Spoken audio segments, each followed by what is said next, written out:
just want to say a few more things about this matrix thing I was talking about how nice it would be, potentially at least, or how safe at least it would be to live in a pod, have our bodies floating in some kind of nutrient solution and engaging with a virtual world of some kind, or this world but in a different way,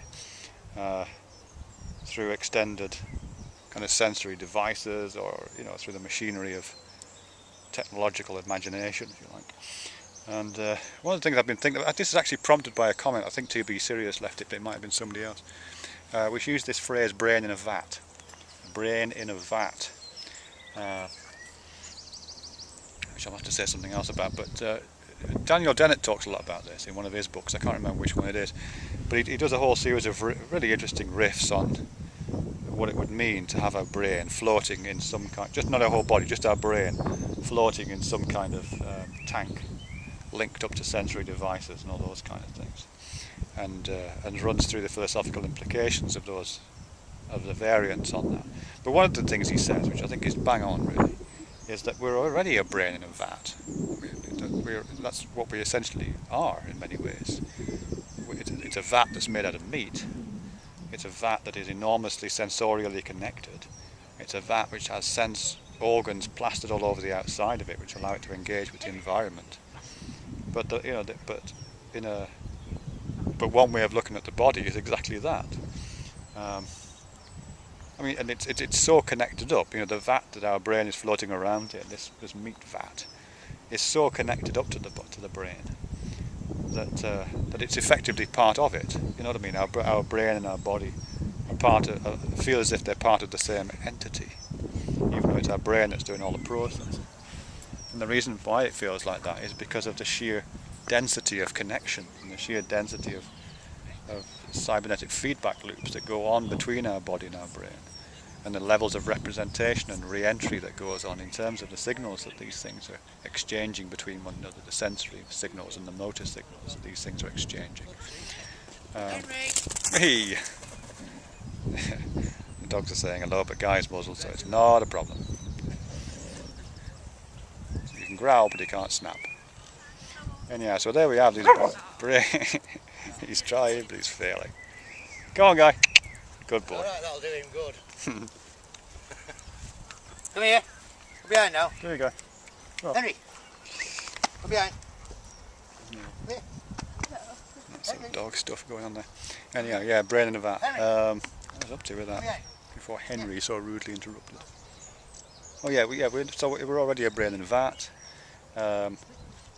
This thing we call mind, which is the one half of the Cartesian divide, is kind of relies not just on the brain, but relies on the fact that there are all these sensory feedback loops and motor feedback loops between the brain, the body, and the sensorium that the body creates. This world of sensory experience. So how would that be any different, I guess, if we just dropped the body into a tank?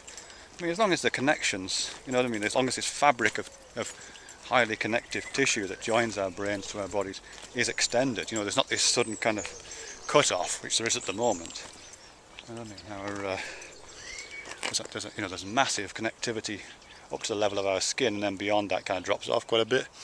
The pipe gets extremely narrow beyond our skin, but as long as the pipe of connectivity was kept dense beyond our skin into the world, into the pod that we'd be floating in, then it wouldn't feel any different, I don't think. It wouldn't feel as if we were bodies floating in tanks. It would feel just like it feels at the moment, which is essentially brains floating in meat vats. But we'd be occupying a slightly different sensorium, we'd identify the boundaries of our bodies differently. Yeah, it'd just be different really. So I don't think this brain in a vat thing, I think it provides a useful a set of questions and thoughts to drive it forward. But ideally it wouldn't feel like that, and it didn't feel like that for the Matrix guy, did it? I know it's just a story, but Neo didn't feel like he was a body in a tank. He felt like he was something else. I think where it falls down in imaginative terms, that is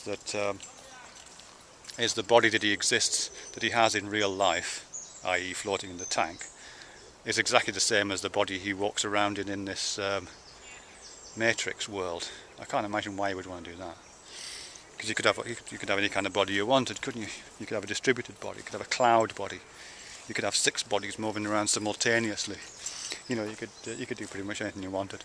So I don't really know why, if you had the opportunity to suspend yourself in some kind of amniotic fluid and be massively parallelly connected to to some kind of virtual world, I don't know why you would just duplicate the flesh outside. You would probably do something much more interesting. I would be inclined to. I'd try to be this bunch of trees here, I think. I wouldn't mind just being those trees. Not one tree, and not one leaf on those trees, but just seeing what it's like to be a whole bunch of trees for a bit. That'd be great.